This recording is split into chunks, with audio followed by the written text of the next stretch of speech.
Então, outro, não é só ser compatível com a idade da criança. Outra coisa importante é saber se o tema desperta a curiosidade da criança, se agrada a criança, se desperta a curiosidade, tá? Se desperta o seu interesse. Ou, se por acaso você acha que não desperta muito, se você tem competência, carisma, para despertar isso nela.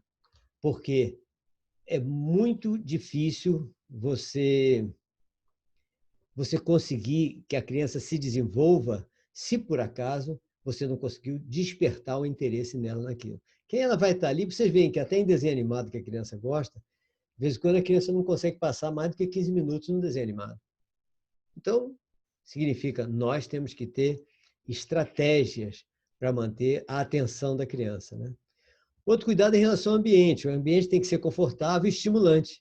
Não é confortável para ela dormir, mas confortável e estimulante, né? De maneira que todo mundo possa conversar e tudo, que esteja agradável, né? Que isso é importante. Então, lógico, né? O tempo todo nós precisamos ser atores, tá? Nós temos que ser artista de maneira a tentar despertar, buscar o encantamento da criança por aquela história, né? Criar mistérios, etc., para o encantamento da criança. Tudo isso é fantástico para o aprendizado dela, né? Agora, outra coisa interessante é que a história pode estar em quê? Pode estar em versos, às vezes, aí você, ao ler, pode ler com rima, etc., fica mais interessante, né? Eu não gosto. Mas pode estar em prosa. E muita gente esquece que prosa também pode ser poética. A prosa poética é alguma coisa muito bacana. É você ler uma frase de maneira que ela tenha rima, ela tenha ritmo, ela tenha entonação, que ela tenha musicalidade. Então, no dia a dia, nós não precisamos de tudo isso. Mas na hora que nós estamos contando para uma criança, aí isso é muito bacana, porque isso prende a criança, né? Então, você vai contar aquela história, você estabelece ritmo, altera o ritmo, muda a voz. Ou seja, o contador deve precisa considerar essa missão dele, essa atividade dele como uma arte. É uma arte. Tá? Aí é uma coisa muito bacana, né? Isso é algo que eu acho fundamental. Né? Essa é a parte da contação de histórias, né? Então, aí a gente vê a leitura, a contação de histórias e tudo mais. Aí a gente parte... Alguém tem algum comentário sobre essa parte? Queira lembrar de alguma coisa, alguma característica que alguém que possa interessar a todo mundo? Alguém que já fez isso? Helena falou, sim, ler como se fosse um teatro, exatamente. A gente tem que virar um artista, né? Sim, Arlene, conhecer a história também é muito importante. Foi o que a gente comentou de manhã, né? É muito importante a gente conhecer, porque senão a gente vai ler tropeçando. E a gente pode... Lógico, se você lê pela primeira vez que você está conhecendo a história, você não vai conseguir nem dar entonações que chamem a atenção. Né? Não tem como. Então, é interessante também. E o ler como um teatro me lembra uma coisa muito importante na área da pedagogia, da psicopedagogia, da treinamento de professores, que é o seguinte: como lidar com crianças difíceis, né? Crianças com comportamentos ruins. Né? Muitos dos professores usam aquele artifício de colocar... Oi, Glilson, apareceu, né? Muitas pessoas usam aquele artifício de colocar o difícil como líder, né? Então, isso é muito interessante, porque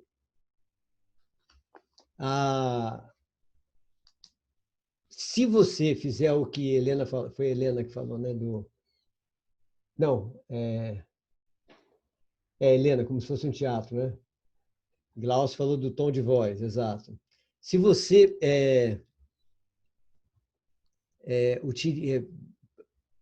entende a sua sala como o palco de um teatro, em que os alunos todos são personagens que estão numa peça teatral, e você é o diretor daquela peça teatral, isso desde o início do ano, muda tudo. Tá? Isso tem naquele meu livro, Afetividade na Educação. Né? É dos itens lá, é o teatro na sala de aula. Né? Que eu falo do teatro na sala de aula. Deixa eu ver aqui. Eu acho assim, muda tanta coisa quando a gente vê isso. Cadê o teatro? Eu até estou confundindo os livros, eu acho.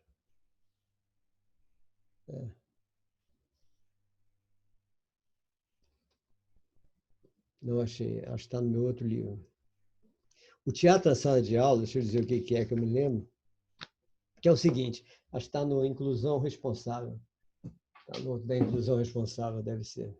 Que é esse daqui. É. Está no outro livro, eu já estou confundindo meus livros. É nesse aqui, Inclusão Responsável. Tá? Então, aqui tem na página 26 o teatro da sala de aula. Então, no teatro da sala de aula, é interessante que você transforma seus alunos num palco, tá? E você é o diretor do teatro. Aí você repara o seguinte, se você já fez teatro, você sabe que fica muito difícil um ator representar dois papéis ao mesmo tempo. Alguns conseguem, mas ele fala num papel e depois responde no outro. Fala no papel, responde no outro, que já é dificílimo. Mas na mesma hora ele representar os dois papéis é impossível. Ele só representa um de cada vez. Né? E normalmente ele não consegue ficar alternando. Bons atores conseguem. Isso acontece com os nossos alunos. Ele só consegue apresentar um papel de cada vez. Tá? O que a gente faz, então, em relação a isso? Luana, fazer uso de alguns acessórios também contribui, sem dúvida, Luana, sem dúvida. Usar acessórios também contribui demais, como nós vamos ver daqui a pouco com as metodologias educacionais. Né? Então, está lá o aluno que ele é impossível, ele é irritante, ele é agressivo com os outros, ele é mal criado, etc. Cheio de problemas que nós ainda não conseguimos detectar os problemas desse cara. E aí?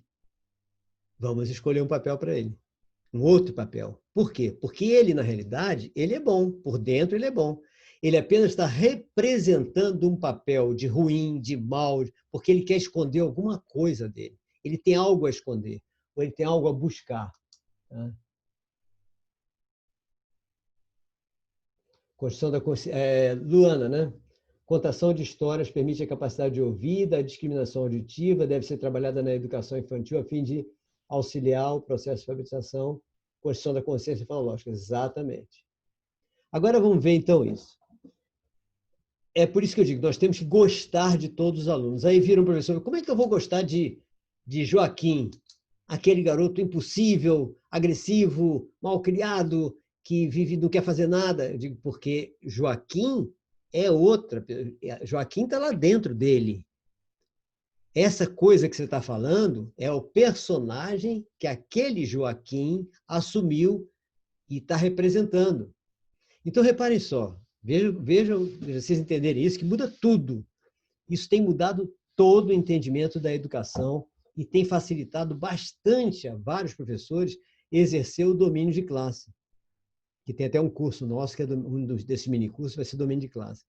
Então, se você entende que aquela coisa que está ali, aquele comportamento, não tem nada a ver com o Joaquim que está ali dentro, você pode gostar do Joaquim. Só em você gostar do Joaquim, você já tem como alcançá-lo. Né? E aí você sabe que ele está representando aquele papel. Lógico, num outro momento, nós vamos ver por que ele representa aquele papel. Aí o psicopedagogo da escola, que eu doido que um dia toda a escola tenha psicopedagogo, aí ele vai fazer a anamnese e vai tentar descobrir onde está a origem desse papel que ele está representando. Todos nós sabemos onde está a origem desse papel. A origem desse papel está em casa. Lógico, né? Sempre está em casa. Mas agora vamos ver o que nós, professores, vamos fazer com esse garoto agora. O segundo momento é esse, descobrir o problema em casa para tentar consertar. E o momento de aula? Já que eu gosto do Joaquim, tá? eu não gosto do papel que ele está fazendo, eu troco o papel dele. Vou dar um outro personagem para ele. E, inconscientemente, muitos professores fazem isso há anos, que é o quê? Pega aquele aluno mais mal criado, mais que não quer nada, mais que não quer, você, a partir de hoje, vai ser o líder da turma. O que você fez? Você tirou o personagem que ele estava usando e colocou outro. Tirou a capa do garotinho mal criado e botou a capa de líder da turma. E todos vocês já viram, já perceberam que quando você põe um garoto desse para líder, ele passa a ser líder mesmo. Ele vai reclamar dos outros tudo aquilo que ele fazia. Ele não vai deixar os outros fazerem as besteiras. Ele vai reclamar de tudo. É uma coisa espetacular. Neilane, o teatro é um recurso didático riquíssimo, onde a criança é capaz de criar, se expressar, se comunicar, viver em grupo. É exatamente isso que a gente quer. É isso que a gente quer. Ou seja, por isso que o teatro é algo espetacular em termos de didática, né? Em termos de didática é algo fantástico, em termos de estratégias, aliás. A estratégia do teatro é algo maravilhoso, espetacular. Aí pronto, o cara assumiu aquele papel, ele não tem como exercer os dois papéis ao mesmo tempo. Então, nós podemos, de vez em quando, substituir. Amanhã não é você o líder da turma, mas a gente põe um outro papel para ele, para evitar que ele assuma de novo aquele personagem. Então, isso aos poucos serve como uma tremenda terapia. Mas nós temos que lembrar o seguinte, não é para sempre. Em paralelo com isso, nós temos que avisar a coordenação ou a quem de direito, né, para fazer a anamnese, verificar onde está a origem, chamar os pais, descobrir onde está o problema, para que tudo isso se resolva e essa criança não seja, que ela possa se consertar o mais rápido possível. Né? Isso é muito importante. E, bom, então esse é um dos papéis da utilização do teatro em sala de aula. Então, vocês veem, nós estamos utilizando, não é o teatro, é o conceito do teatro, né? Então, nós estamos usando o conceito de teatro na sala de aula tradicional, na sala de aula comum. Na aula comum, o conceito teatral, para efeito de entender que cada aluno sempre está representando um personagem. E olhe que nós somos assim. Nós, o tempo todo, estamos representando um personagem. Não é? O tempo todo a gente faz isso. Deixa eu botar isso aqui para ficar mais fácil para eu ler. Então, o tempo todo nós estamos representando um personagem. E esse é um dos nossos problemas. Lembra que eu falei que a gente tem que eliminar vários dos nossos problemas para nós podermos estar bem conosco mesmo. Isso é muito importante, né? E um deles é, será que eu estou sendo eu mesmo ou eu estou representando uma personagem que eu estou achando que sou eu? Às vezes eu sei qual é o personagem que eu estou representando, né? Por exemplo, você vai num local que você sabe que você tem que apresentar um personagem diferente para poder ser aceito lá, você tem consciência que você está agindo de uma maneira diferente. Mas às vezes não, a gente nem percebe. A gente age de maneira diferente inconscientemente. Então, isso é importante a gente ver também, estar atento, né, a esses detalhes o tempo todo. Então, esse é mais um detalhe a verificar, né, que é o fato do teatro em sala de aula. Né? Bom, aí vamos agora para os jogos. Importância dos jogos, das brincadeiras no processo de letramento na infância. Piaget,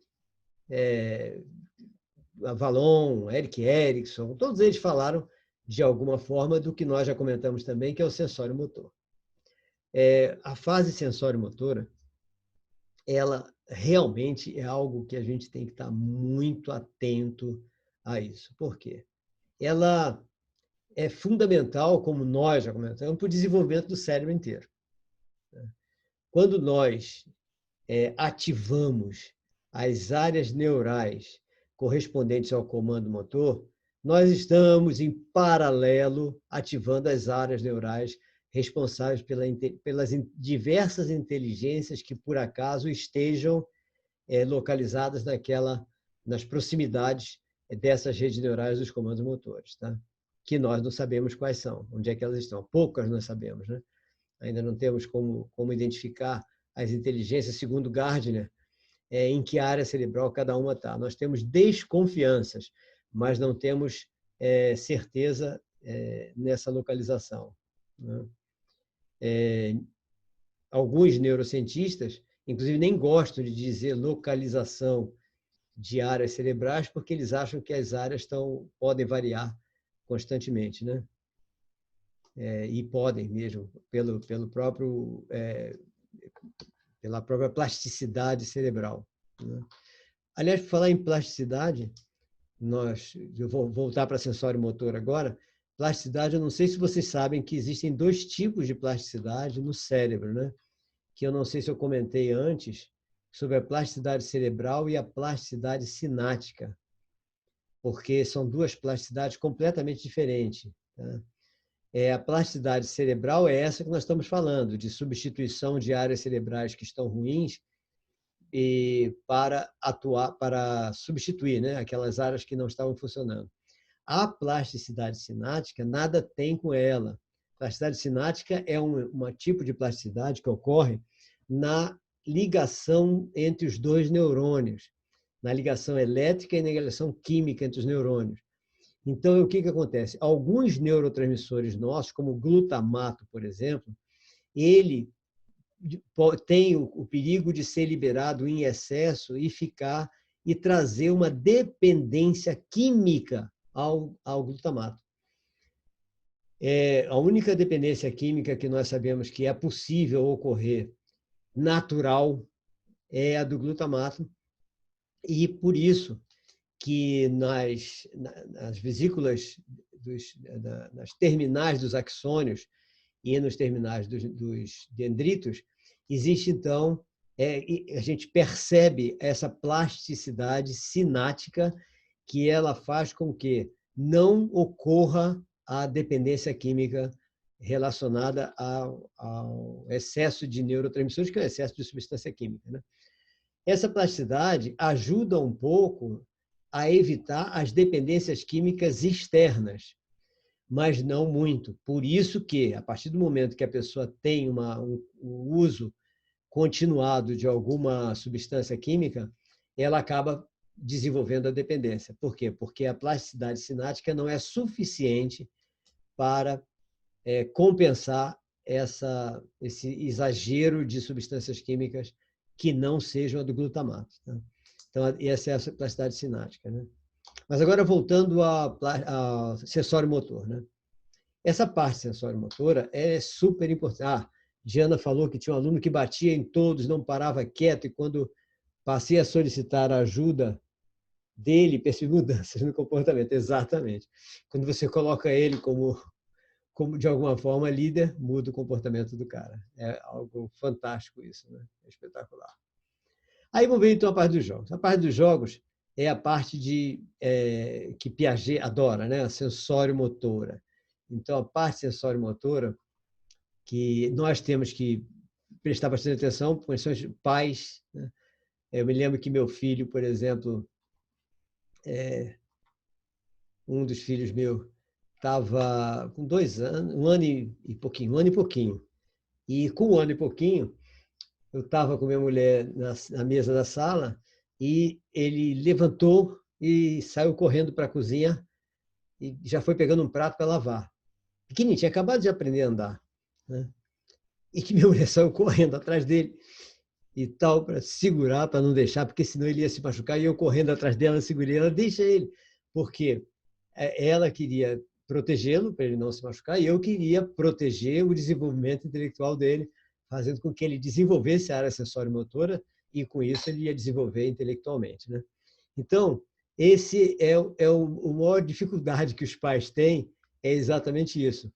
Como nós podemos deixar o aluno desenvolver a parte sensório-motora e não deixar também que ele tenha o perigo de se machucar, né?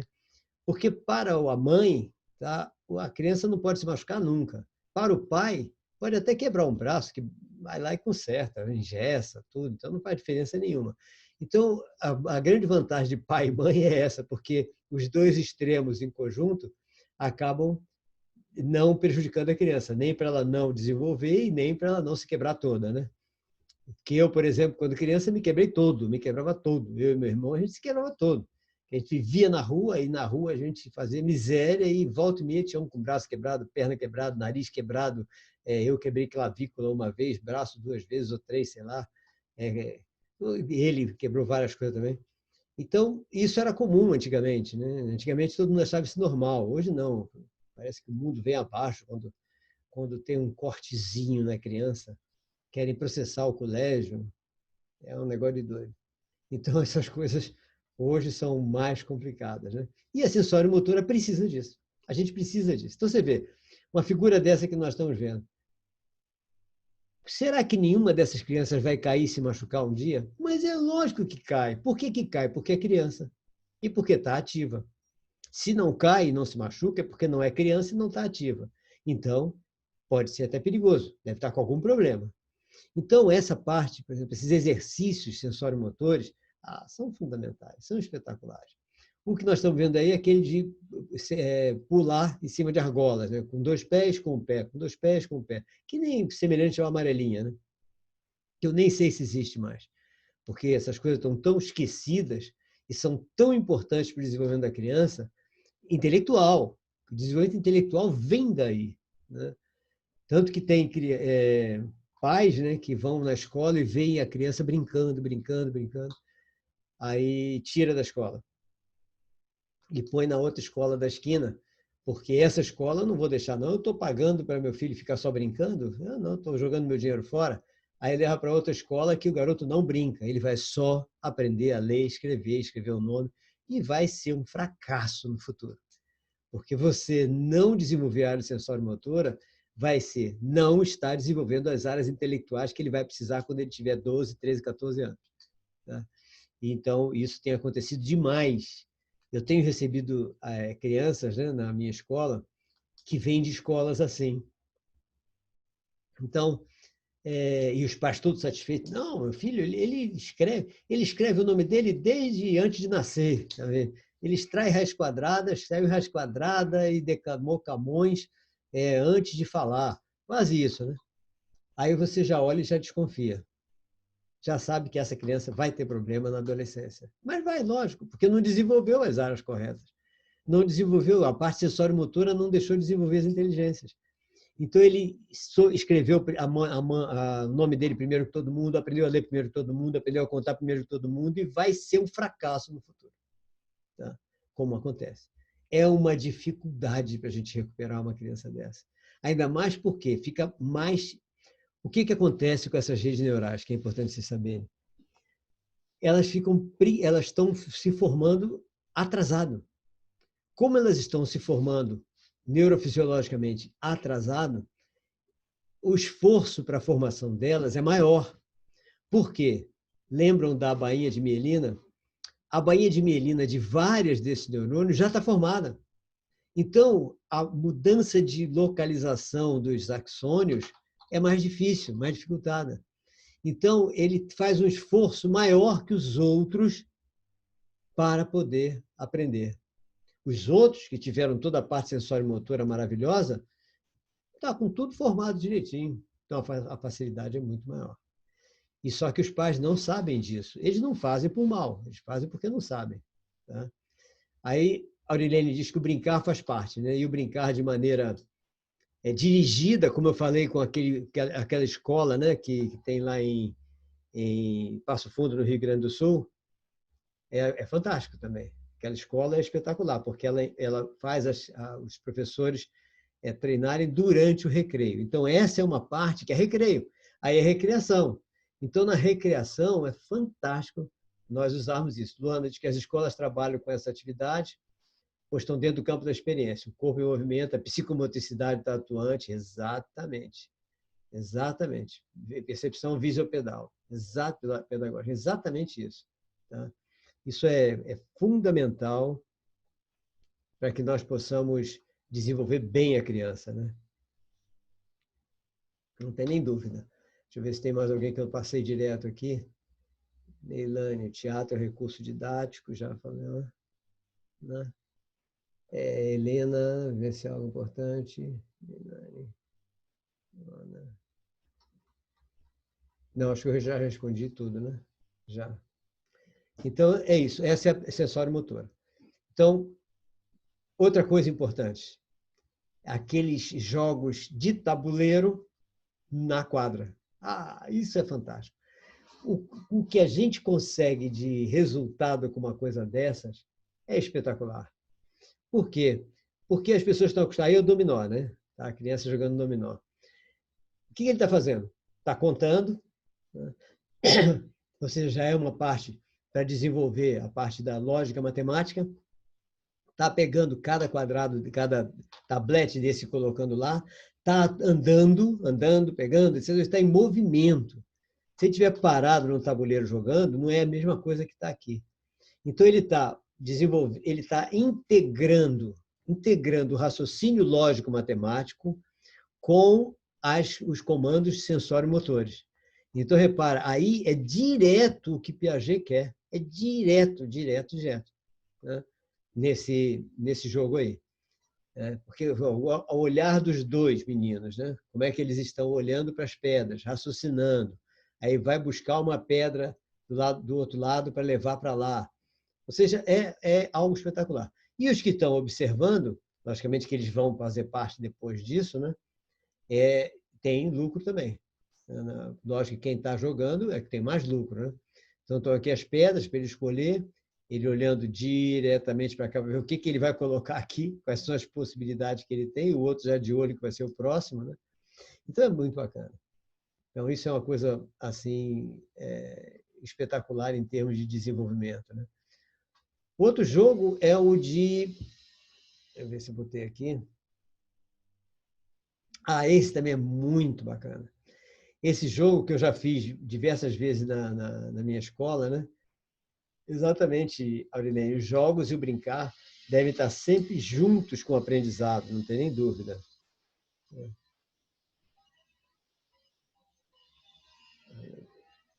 Junto com o aprendizado.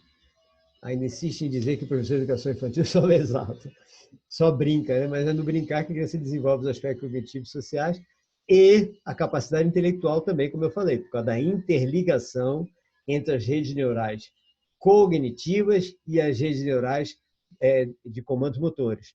Então, isso é muito importante que vocês tenham isso na mente para responder a esses pais que querem tirar os alunos da escola que só brinca. Só brinca coisa nenhuma. Você sabe o que é rede neural cognitiva e rede neural sensório-motora? Aí o pai vai cair para trás, né? Aí você diz, se ele não tiver o desenvolvimento da rede neural sensório-motora, a cognitiva não vai se desenvolver. Por isso que ele tem que brincar. Essa fase é só brincar. Quem vai desenvolver a cognitiva com mais facilidade. Quem não brincar agora vai ser burro depois. Ele pode, como o senhor é. Quer dizer, eu estou brincando, não é para falar assim com o pai. Mas é uma burrice desse pai mesmo. É isso. Brincar com intencionalidade. Exatamente esse que é o detalhe que Cris falou. Né? Por isso que é importante a gente ter esse treinamento do recreação, a recreatividade. Pô, isso é fundamental e ninguém faz isso mais. Só lá nessa escola em Passo Fundo e nessa escola na faculdade de pedagogia lá não é Aurora do Pará, não, é Guamá, São Miguel do Guamá, lá no Pará. Então, é exatamente isso, nós precisamos ter isso em todos os locais, porque nós, tendo isso, nós vamos desenvolver bem. Aí, o que o garoto está fazendo? Ele está chutando a bola devagarzinho, com direcionalidade, com controle motor, controle de força, controle de pontaria, para a bola ir caminhando dentro do labirinto. Olha quanta coisa esse garoto tem que raciocinar. Tá? Ele está ali, você vê que ele está com as mãos assim, preparado com todo cuidado, porque ele tem que controlar tudo ali. E a bola tem que ir andando pelo labirinto até ele conseguir sair do labirinto. Fantástico. Os meninos meus adoravam fazer isso. Tem autista, por exemplo, que se desenvolveu maravilhosamente bem por causa disso. Lógico, ele errava tudo a início, porque ele tinha esse autista, esse que errava tudo, ele tinha uma dificuldade na parte motora, de controle motor, mas foi desenvolvendo, ficou perfeito. Tá? Hoje já está no primeiro ano do ensino médio. Segundo. Está no segundo ano do ensino médio já. Tá? E tá que você nem diz, né? Tem algumas coisas que estão ainda aparecem, outras não. Então, esse é um dos exercícios espetaculares. A gente analisando isso, né? A gente vê, poxa, a gente pega labirinto e manda a pessoa ir seguindo com a caneta, com o lápis, né? Perde um tempo danado. Vamos fazer um labirinto no chão, meu Deus. Um labirinto no chão, porque você está juntando as duas coisas. A criança nessa idade, quanto mais nós fizermos as atividades que normalmente estão no caderno, num papel, num troço, quando a gente fizer no chão da quadra, nossa, mulher. Crislane, professora do município de São Francisco do Conde, que trabalhamos com ótimos jogos lúdicos nessa perspectiva. Excelente, Crislane, é exatamente isso que a gente precisa. Precisa exatamente disso, exatamente. Se a gente puder ter isso sempre, Milene, as brincadeiras e jogos necessitam ser utilizados em algum momento da aula, pois estimulam o desenvolvimento motor e as crianças não ficam somente presas à sala de aula. O pátio é uma ótima opção para o lazer e aprendizado. Exatamente. Nós temos que colocar isso como praxe, né? Para que todo mundo possa fazer isso como praxe. Isso é importantíssimo, não há dúvida, né? Então, esse é um dos jogos muito interessante que eu achei, fiquei apaixonado por esse tipo de jogo, né? Esse daí. Ah, bom. Aí nós vamos para um cara fantástico, né? Que é o Freinet. Mas antes de Freinet, deixa eu ver se tem alguma coisa que eu passei que é importante falar antes de Freinet. Que Freinet é uma mudança completa na educação, né? Acho que não. Alguém tem algum comentário sobre o que nós falamos até agora? Que a gente vai falar, a gente vai sair do sensório motor. Sim, vamos ver se tem algum comentário sobre o sensório motor, né? Alguém tem alguma contribuição a dar sobre isso? Que nós vamos passar para o simbólico agora, que é uma outra parte importante também do letramento, da capacidade do desenvolvimento da capacidade de letramento infantil, né? Então, o sensório motor, não tem dúvida, né? Todo mundo já utiliza ele tranquilo. Quer dizer, a gente tenta utilizar, né? Porque nem sempre os pais deixam, né? Como a gente vê. Volta e meia tem gente atrapalhando esse desenvolvimento da criança no sensório motor. Não? Então, vamos passar para o simbólico. O simbólico, eu adoro o simbólico também, aliás, eu gosto de todos, né? Porque eu gosto de utilizar todos eles, porque no simbólico nós temos o desenvolvimento de um cara que, aliás, ontem falaram muito dele numa reunião de assessoria de escolas, um curso de assessoria de escolas pela Rabbit, essa assessoria Rabbit, e da qual o nosso colégio faz parte. E eles falaram bastante de Freinet. Até falei para minha mulher, né? Amanhã eu vou falar de Freinet direto, porque eu adoro esse cara, né? Eu estava com tudo dele lá. Quem foi Freinet? Freinet foi um educador francês. Tá? Esse educador francês, deixa eu trazer ele aqui para a gente.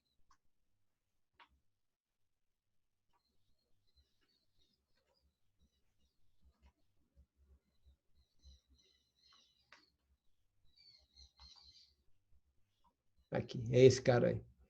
Esse Freinet, ele modificou, ele alterou todo o processo de educação que existia na época. Tá? Porque era tudo muito lógico, muito básico, tá? Muito básico, etc. Aí ele veio com uma ideia de mudar tudo. Tá? Isso que nós falamos dos jogos, e que você já faz, na São Francisco do Conde também, né? Ele passou a utilizar nessa época. Até então não existia essa escola. A escola era para aprender a ler, escrever e acabou. Era tudo muito tradicional, super tradicional. Aí veio ele e quis mudar tudo. Foi uma revolução, assim como da Escola da Ponte em Portugal também teve uma revolução enorme, né? Essa revolução aconteceu com Freinet também, lá na França, né? Célestin Freinet. Primeira coisa que ele colocou, ele disse que a escola tem que imitar o ambiente de trabalho. A criança tem que, desde cedo, achar que está numa fábrica trabalhando e produzindo. para ter essa mentalidade produtiva e tudo. Isso deu uma polêmica tremenda, né? E ele disse, e para isso nós temos que utilizar os brinquedos, os jogos simbólicos, por isso que ele chama de simbólico. Todos os jogos simbólicos para que ela possa utilizar todo tipo de material. Então, os próprios brinquedos, sucata, coisa que ele encontra pela escola, pelo parque, na natureza, no meio de passeios, aquela coisa toda, para criar algo da sua cabeça, para produzir alguma coisa. Então, a criança é estimulada a tudo que ela for achando, ela observar o que ela pode fazer com aquilo, como ela pode brincar com aquilo, como ela pode transformar aquilo em alguma coisa, como ela pode produzir alguma coisa a partir dali. Essa foi a ideia de Celestine René. Tenho amigos meus que estão na Noruega, morando lá, um cunhado, por exemplo, que está com filhos pequenos, e como é a escola de educação infantil e ensino fundamental, anos iniciais, nessa cidade que ele está na Noruega. As crianças vão para a escola, entram na escola, tudo, quando chega a hora de começar a aula, sai todo mundo. Então vai todo mundo para o parque. Sai todo mundo para o parque e passeando, até que e o professor, no caso de Freinet, do simbólico, o professor passa a ser um mediador. Aí todo mundo está no parque e, de repente, uma criança chama atenção por alguma coisa, seja um passarinho, seja um bicho, seja um lagarto, seja uma planta, uma árvore diferente, alguma coisa chama a atenção da criança, pronto. O professor, que nesse caso é o mediador, ele fica atento a esse despertar da curiosidade das crianças. E você pode perceber que se você vai passear com as crianças no parque, se você ficar observando bem cuidadosamente elas sozinhas andando, você vai ver que, de repente, uma para com uma coisa e todas vêm saber o que é e todas ficam curiosas com aquilo. Esse é o ponto exato da descoberta do tema da aula, daquele dia. Tá? É aquela surpresa da criança, porque se todos ficaram empolgados e tiveram atenção, todos vão querer prestar atenção a tudo que vai se desenrolar a partir daquele tema que foi descoberto ali. Aí, a partir daquele tema, você ensina matemática, idioma, geografia, história, ciência. Você ensina tudo baseado naquele tema que apareceu, que é o tema que chamou a atenção de todo mundo. Então, essa ideia de Celestine Freinet é uma ideia que eu trouxe para a nossa metodologia inclusiva, porque é muito importante na metodologia inclusiva você trabalhar as aulas por tema. Tema é muito importante. Só que, no meu caso, no ensino fundamental nos finais e ensino médio, a gente não vai sair para o parque para descobrir o tema. Não, o tema já tem que vir com o professor na cabeça do professor, né? Mas, nesse caso, não, é ir para o parque.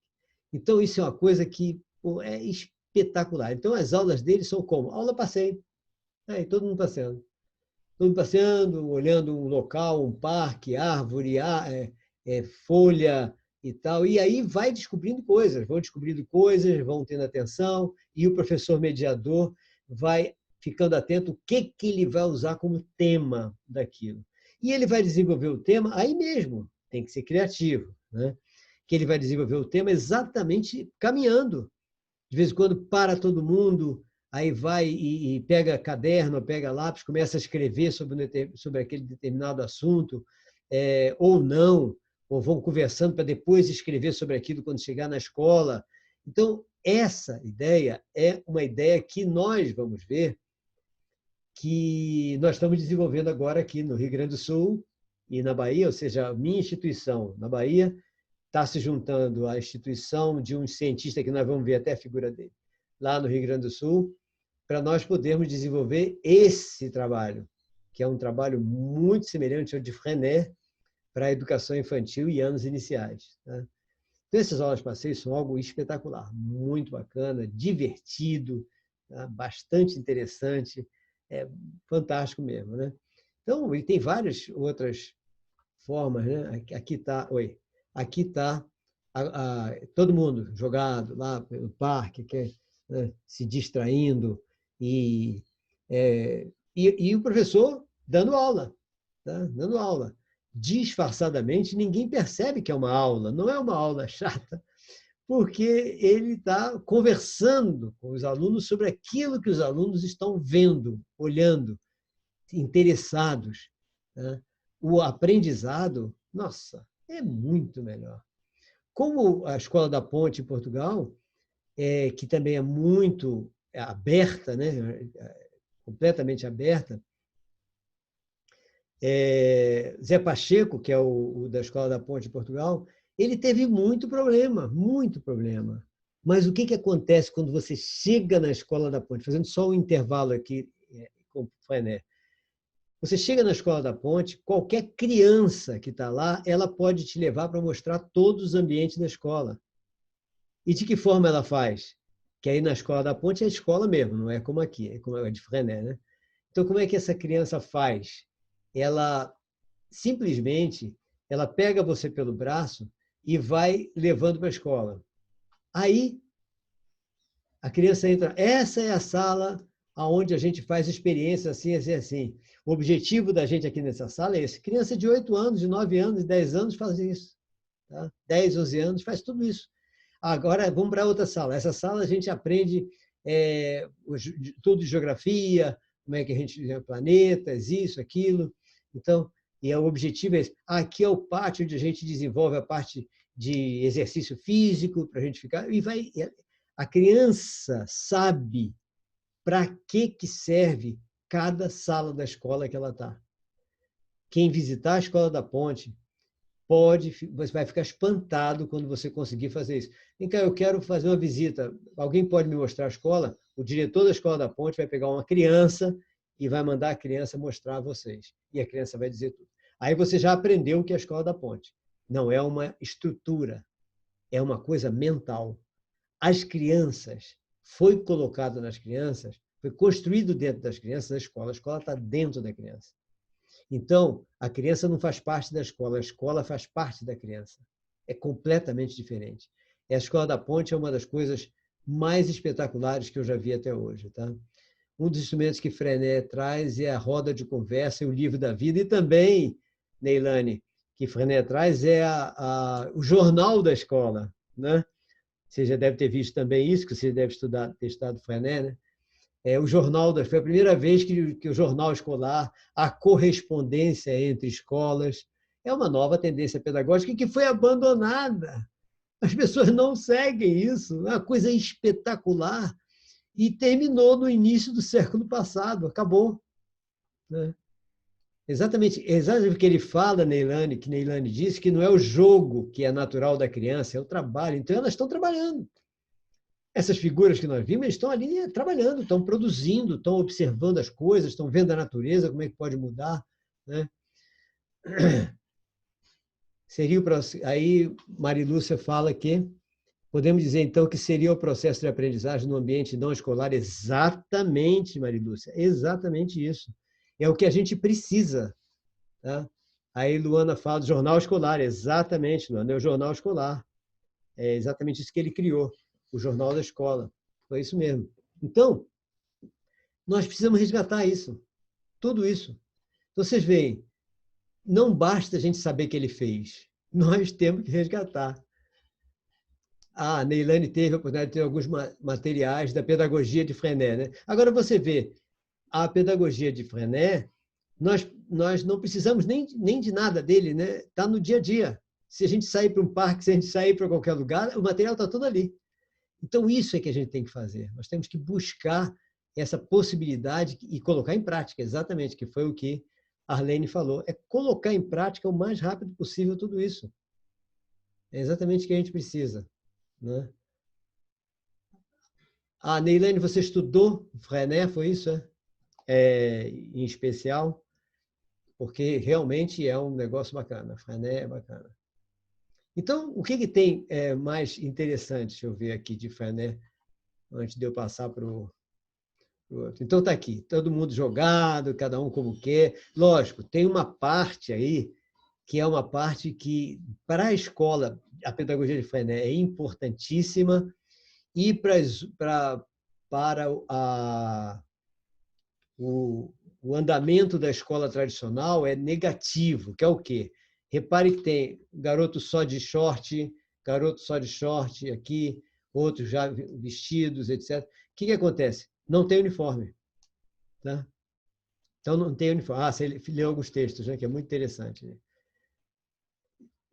Então, essa bagunça em questão de uniforme, tá? Para esse tipo de pedagogia, quando o professor tem que ter autoridade. Então, Freinet sempre falou da autoridade. Não é bagunça, mas é uma autoridade, mas é uma, digamos, uma bagunça controlada e dirigida, né? É bagunça controlada e dirigida. Aí é espetacular, né? É muito bacana. Então, o que ele não tem? Uniforme. É uma coisa que a França sempre quis abolir o uniforme das escolas. A Inglaterra nunca quis abolir o uniforme das escolas. Tá? Aqui tem mais um, é dentro da sala de aula de Freinet. Então, olha aí uma sala de aula. Mesma coisa, esses dois garotos, eu mostrei sem, sem pegar aqui o esporte. Esses dois garotos de sunga, de short. Né? Os outros de camisa. Camisa normal. Ou seja, todo mundo à vontade. Todo mundo à vontade. Né? Cada um numa mesa, jogando, conversando, batendo papo, e a aprendizagem ocorrendo. Então, a aprendizagem ocorria mesmo na escola de Freinet. Exatamente, Jéssica, bagunça organizada. É exatamente isso, bagunça organizada. Marilúcia, entreguei outro relatório sobre esse tema. Sobre esse tema de fundamental importância, entendemos que o aprendizado não é só dentro da escola, pode ser feito em diferentes materiais, formal, informal e não faz. E agora que nós estamos com a quarentena, a gente está vendo que a gente pode ter aprendizado, inclusive com as crianças em casa, os professores em casa. Tranquilo. Na minha escola, todo mundo levou um susto desde o primeiro dia. Tá? Ednilza, sempre os exames não escolares. Exatamente. A atividade não escolar, ela prende, ela chama, né? Ela desperta o interesse da criança. Desperta mesmo o interesse da criança. Então, é fundamental, é algo espetacular. Então, eu sou apaixonado pela pedagogia de Freinet, pela de José Pacheco também, a Escola da Ponte, que são coisas diferentes, tá? Completamente diferentes. Freinet e Zé Pacheco são dois temas diferentes, mas que podem ser complementados, tá? Que é o que eu estou fazendo no IUP, no nosso colégio. Não estou fazendo como Freinet, porque a gente está, infelizmente, na sede que era para ser provisória e está definitiva até hoje, há 21 anos.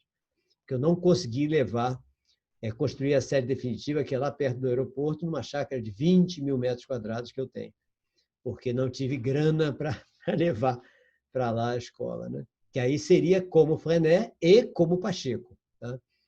Então, agora, vamos ver o que seria juntar Freinet e juntar Pacheco. Tá? Que eu acho que essa é que seria o ideal para todos nós. Tá? Deixa eu ver aqui uma coisa só.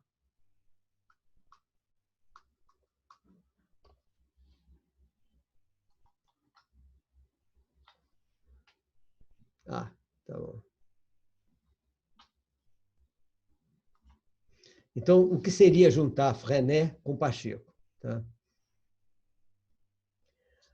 Marilúcia, agora entendi a importância da tecnologia. A tecnologia é justamente para estar fora da escola e a gente poder fazer tudo. Nós agora vamos ter que estudar o quê? Híbrido, ou sistema híbrido, que é o que nós vamos ter a partir de agora. Tá? Então, o sistema híbrido, que nós já estamos com todo ele planejado na nossa escola. Tá, meu filho lá, o mais novo, controlando todo o sistema atual, que é o remoto, né? E já reunindo os professores toda quinta-feira, meio-dia, para já estarem no planejamento do sistema híbrido, que é o que nós vamos fazer a partir de agora. Nunca mais nós teremos a escola no sistema anterior. Nós vamos trazer o sistema anterior para o híbrido. E como isso será feito, nós já estamos planejando e estamos até planejando um curso para treinar os professores que desejarem no sistema híbrido. Né? Então, é isso exatamente. A tecnologia vai se misturar com a natureza, porque nós temos que fazer as duas coisas, mas hoje não podemos fazer a parte da natureza, né? Só podemos fazer a parte da tecnologia. Mas então nós vamos tentar fazer justamente isso. Então, o que a gente precisa? Juntar os dois e agora juntar com o híbrido. Então, reparem só, vamos ver como é que a gente pode fazer isso. É uma coisa que agora vai depender de nós. Nós é que vamos ter que criar essa nova ambientação. Primeiro ponto, vamos ver a metodologia de Freinet. Não tem dúvida. Sair por aí, é para o campo. É para o campo, é todo mundo sentir que está produzindo, que está criando alguma coisa, trabalhando alguma coisa. Como é que nós fizemos na escola tradicional? Você pode fazer em qualquer escola, mesmo que não tenha ar livre. Isso é que é importante. Nós não precisamos do campo, do ar livre para fazer isso, não. Nós podemos fazer tudo isso sem ar livre. Tá? E eu vou dizer por quê. Mas eu não vou dizer por que agora, não. Vamos fazer um intervalo de 10 minutos, tá? 10 minutos mesmo, ou seja, 3h30, 45, 3h50, 3h40, né? São 3h30, 3h40 a gente volta para a gente, então, terminar o nosso processo de hoje, começando com como nós fazemos esse processo que vai juntar Freinet, Gé Pacheco, metodologia nossa, IUP, metodologia que nós não vimos ainda, nem a do IUP, nem a do Aventino Agostini, que a gente vai ver depois, para que a gente possa ter uma excelente pedagogia realmente transformadora, em que a gente esteja realmente garantindo a aprendizagem a partir dos alunos serem protagonistas da sua própria aprendizagem.